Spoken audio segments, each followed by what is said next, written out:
Ikirun ẹ̀dìdẹ, Ikirun àgùnbẹ́ onílẹ̀ òbí.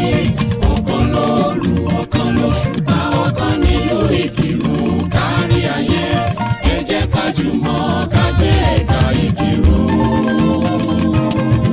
Ikirun wà ní ilẹ̀ wa kárí ayé.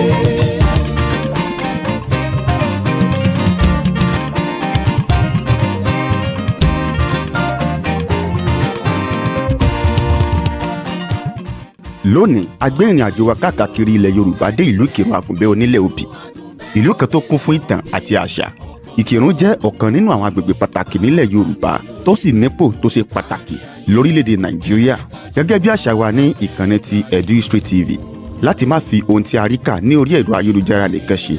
Fún ìdí èyí a tọ̀ àwọn àgbààgbà ìlú Ìkìrun lọ láti lè fún wọn láyè láti sọ ìtàn ìlú wọn, àwọn ìjòyè pàtàkì àti àwọn tó mọ ìtàn ìlú Ìkìrun.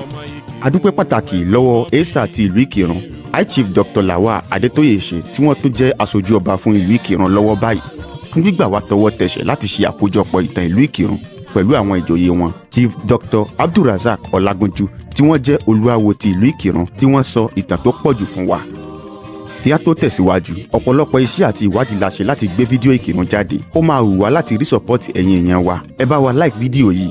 Ẹ rí i pé ẹ share pẹ̀lú gbogbo ọmọ ìlú Ìkìrun nílé, lóko, lẹ́yìn odi àti ní agbègbè rẹ̀. Tí ẹ bá sì fẹ́ kí a wá ṣe ìtàn ìlú yín náà, ẹ lè kàn sí wa via email address wa lórí channel yìí.